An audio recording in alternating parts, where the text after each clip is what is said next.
إن الله وملائكته يصلون على النبي يا أيها الذين آمنوا صلوا عليه وسلموا تسليما الصلاة والسلام عليك يا سيدي يا رسول الله وعلى آلك وأصحابك يا سيدي يا حبيب الله الصلاة والسلام عليك يا رحمة للعالمين وعلى آلك وأصحابك يا محبوب رب العالمين. حمد و صلاة کے بعد آج الحمدللہ ہم سب ولی کامل شیخ کامل فناف شیخ پیر طریقت رہبر شریعت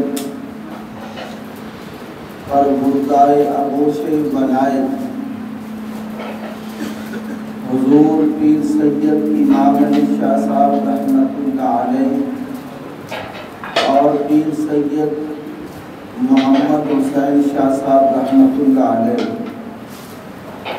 ان اولیاء کاملین کی بارگاہ میں عقیدت و محبت کے ساتھ فیوز و برکات حاصل کرنے کے لیے اللہ کریم کا قرب حاصل کرنے کے لیے ان سادات کے وسیلے سے اپنی حاجات، اپنی دعائیں، اپنی التجائیں منوانے کے لیے آج ہم سب اس ولی کامل کے قدموں میں حاضر ہیں. اللہ کریم ہم سب کی حاضری کو قبول فرمائے. اولیاء کاملین کا ذکر اللہ پاک نے قرآن مجید میں بھی فرمایا. نبی کریم صلی اللہ علیہ وآلہ وسلم کی زبان مبارک سے احادیث کی بے شمار الفاظ ہمیں ان کی عظمت و شان کے متعلق پڑھنے میں، سمجھنے میں، ان کے ادب کرنے میں ہمیں ملتے ہیں. جس آیت مقدسہ کو میں نے تلاوت کیا ہے، خالق کائنات مالک ارض و سما، ایک اس ولی کامل کا اس میں ذکر کرتا ہے اور ایک اپنے برگزیدہ نبیوں میں سے ایک نبی کا بھی ذکر فرماتا ہے. حضرت موسیٰ علیہ نبی علیہ السلام ایک دن رب کریم کی بارگاہ میں عرض کرتے ہیں، یا اللہ تو نے مجھے بہت بڑا علم بھی عطا کیا ہے، نبوت بھی عطا کی ہے، رسالت بھی عطا کی ہے اور مجھے کتاب سے بھی نوازا ہے. یہ سارے کام انہوں نے مجھے عطا فرمائے ہیں، میں تیرا شکریہ ادا کرتا ہوں. میں تیری بارگاہ میں سجدہ ہوتا ہوں. تو نے بہت سے انعام و اکرام سے مجھے نوازا ہے. رب کریم نے فرمایا، میرے موسیٰ میں نے تجھے ان تمام نعمتوں سے نوازا تو ہے، لیکن ایک بندہ میرا ایسا بھی ہے جس کے ذمے میں نے ایسے کام لگائے ہیں وہ میں نے تجھے نہیں عطا کیے، جس کو علم لدنی کہا جاتا ہے. وہ علم میں نے اپنے اس نیک بندے کو عطا کیا ہے. حضرت موسیٰ علیہ السلام نے عرض کی، یا اللہ وہ کون ایسا شخص ہے، وہ کون سی ایسی ہستی ہے وہ کون سے ایسے شخصیات ہیں جن کو تو نے علم لدنی سے نوازا ہے. میری وہ ذمہ داری، مجھے وہ علم اور میری وہ ڈیوٹیاں نہیں لگائی. رب نے فرمایا میرے موسیٰ وہ تجھے ایسی جگہ پر ملے گا جہاں دو سمندر آپس میں ملتے ہیں. مجمع البحرین قرآن مجید کے الفاظ ہیں.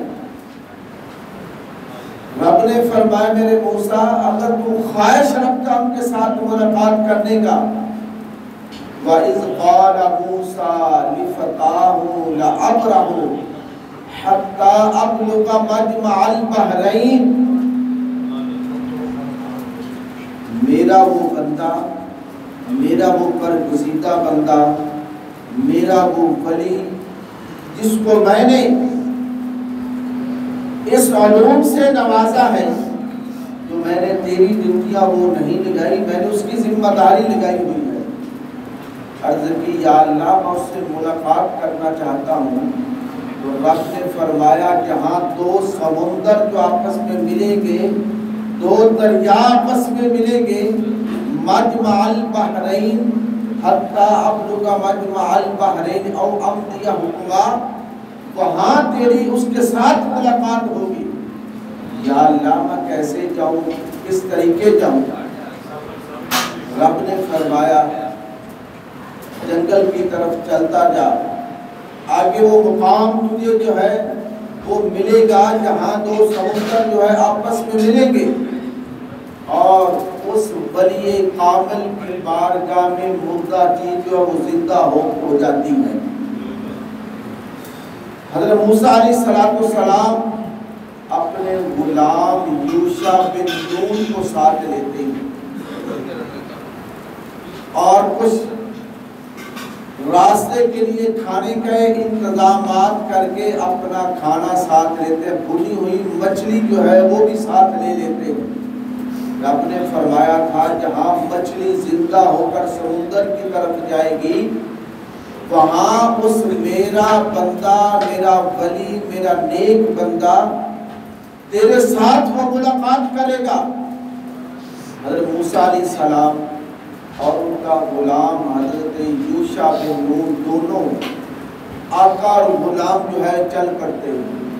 ایک روایت میں آتا استاد اور شاگرد کا، ایک روایت میں آتا آپ کا غلام کا، آپ کا خادم کا. تو یوشع بن نون حضرت موسیٰ علیہ السلام کی خادمیت میں اور حضرت موسیٰ علیہ السلام یہ دونوں شخصیات جو ہے اللہ کے ولی کو، نیک بندے کو تلاش کرنے کے لیے یمن سے چلتے ہیں. جب چلتے ہیں چلتے چلتے راستے میں تھکاوٹ محسوس ہوئی. حضرت موسیٰ علیہ السلام کہتے ہیں میں کچھ دیر آرام کرتا ہوں، آپ جو ہے ان چیزوں کا دھیان رکھیں. قرآن مجید فرقان حمید کے اندر آتا ہے حضرت موسیٰ علیہ السلام آرام فرما رہے ہیں.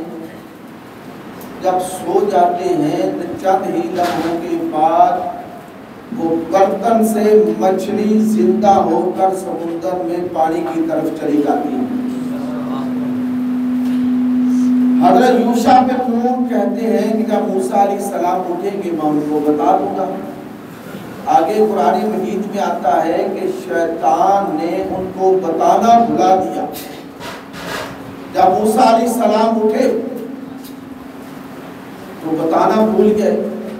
جب تھوڑا سا سفر آگے طے کیا، حضرت موسیٰ علیہ السلام اپنے غلام کو کہتے ہیں اب بھوک لگی ہے، لاؤ وہ ہمارے پاس جو کھانا اس کو کھائیں. تو یوشع بن نون آپ کا شاگرد کہتا ہے حضور میں تو آپ کو بتانا ہی بھول گیا ہوں، وہ تو مچھلی جہاں ہم آرام کر رہے تھے، سانس لیا تھا، کچھ دیر ٹھہرے تھے، وہ تو زندہ ہو کر سمندر کی طرف گئی ہے، اور جو سمندر کی طرف جہاں جہاں گئی ہے وہ اپنا راستہ بناتی ہوئی جا رہی ہے. وہاں سے ایک راستہ غار بن چکی ہے، سمندر کا پانی ہٹ گیا ہے. حضرت موسیٰ علیہ السلام نے فرمایا ہمارا تو وہی مقام تھا جہاں اس مچھلی نے زندہ ہونا تھا۔ اولیاء کاملین علماء کرام کے لکھتے ہیں کہ ولی کی بارگاہ میں مردہ چیز جو ہے وہ زندہ ہو جاتی ہے، یہ مقام ولایت ہے۔ حضرت موسیٰ علیہ السلام واپس آتے ہیں، جب واپس آتے ہیں اسی مقام پر کیا دیکھتے ہیں؟ سمندر میں راستہ بنا ہوا ہے، بار بری پانی ہٹا ہوا ہے۔ قرآن مجید فرقان حمید کے اندر آتا ہے کہ حضرت موسیٰ علیہ السلام اسی راستے سے جب سمندر میں جاتے ہیں، اس سے آگے یوشع بن نون آپ کے غلام کا کوئی ذکر نہیں ہے، واپس چلا گیا ہے، کہاں گیا ہے، کدھر گیا ہے، تفسیروں میں آتا ہے۔ لیکن حضرت موسیٰ علیہ السلام جب جاتے ہیں، حضرت خضر علیہ السلام کے ساتھ جب ملاقات ہوتی ہے، حضرت خضر علیہ السلام ٹیک لگا کر تکیے پر آرام کر رہے ہیں، تو ایک نبی کا، ایک رسول کا، ایک ولی کامل کی بارگاہ میں جانا، اور آج ہم جو آتے ہیں یہ بھی سنت انبیاء سمجھتے ہوئے اولیاء کاملین کی بارگاہ میں ہم حاضر ہوتے ہیں۔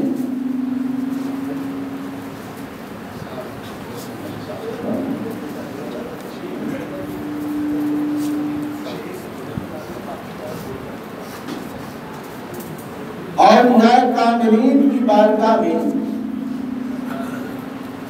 حضرت خضر علیہ السلام کو ایمان لکھتے ہیں کہ اس دور کے وہ ولی تھے، اللہ پاک نے ان کو یہ علم لدنی عطا فرمایا ہوا تھا، ان کی ذمہ داری تھی، ان کے جو اللہ پاک نے ذمہ کام لگائے ہوئے تھے۔ موسیٰ علیہ السلام کہتے ہیں کہ میں آپ کے پاس آیا ہوں، میں آپ کی جو ذمہ داریاں ہیں، آپ کے جو کام ہیں، آپ کی جو معاملات ہیں، وہ میں دیکھنے کے لیے آیا ہوں۔ وَكَيْفَ تَصْبِرُ عَلَى مَا لَمْ تُحِطْ بِهِ خُبْرًا قَالَ سَتَجِدُنِي إِنْ شَاءَ اللَّهُ مِنَ الصَّابِرِينَ قَالَ إِنَّكَ لَن تَسْتَطِيعَ مَعِيَ صَبْرًا۔ اے موسیٰ علیہ السلام، اللہ نے جو آپ کے کام ذمہ لگائے ہیں وہ آپ کریں، جو میرے ذمہ لگائے میں کرتا ہوں، لیکن میرے کاموں کو دیکھ کر تم صبر نہیں کر پاؤ گے۔ حضرت موسیٰ علیہ السلام نے کہا اگر میرے رب نے کہا انشاءاللہ من الصابرین، مجھے صبر کرنا والا پاؤ گے۔ تو موسیٰ علیہ السلام ولی کامل کی اس دور کے تو ولی ہیں جن کے ذمہ اللہ پاک نے یہ ایسے کام لگائے ہیں۔ علماء کرام، مشایخ کرام، مفسرین یہ لکھتے ہیں کہ جب مچھلی زندہ ہوتی ہے تو ولی کامل کی بارگاہ میں اس حدود میں آتی ہے تو مچھلی زندہ ہوتی ہے۔ حضرت غوث پاک رضی اللہ تعالی عنہ نے اشارے کے ساتھ کئی مردوں کو زندہ کیا۔ وہ بنی اسرائیل کے ولی کامل تھے۔ حضور علیہ السلام کی امت میں سے ولی کامل کی طاقت اللہ پاک نے اس سے بھی بڑھ کر عطا فرمائی ہے۔ سرکار کی امت کا ولی جن کے بارے میں حضور علیہ السلام فرماتے ہیں کہ میری امت میں سے بعض شخصیات ایسی ہوں گی، نبی اور رسول تو نہیں ہوں گے لیکن بنی اسرائیل کے نبیوں جیسا وہ کام کریں گے۔ اور وہ شخصیات کون ہیں؟ پیر سید امام علی شاہ صاحب رحمت اللہ علیہ، پیر سید محمد اسماعیل شاہ صاحب رحمت اللہ علیہ، حضرت میاں شیر محمد شرپوری رحمت اللہ علیہ، مجدد الفسانی رحمت اللہ علیہ، خواجہ معین الدین چشتی اجمیری رحمت اللہ علیہ، بابا فرید الدین گنج شکر رحمت اللہ علیہ، حضرت سلطان بہو رحمت اللہ علیہ، دادا علی حجویری رحمت اللہ علیہ، حضور پیر طریقت پیران حسام شیخ کامل ولی کامل سجدی مرشدی شہنشاہ اولیاء حضرت غوث اعظم رضی اللہ تعالی عنہ، یہ ایسی ہستیاں ہیں جن کو شہباز لامکانی کہا جاتا ہے، قندیل نورانی کہا جاتا ہے، یہ حضور کی امت کے ولی ہیں۔ اللہ پاک ہم سب کو ان اولیاء کاملین کے نقش قدم پر چلنے کی توفیق بھی عطا فرمائے اور ان ولی کامل کی عزت و احترام بھی اپنے دلوں میں رکھنے کی توفیق عطا فرمائے۔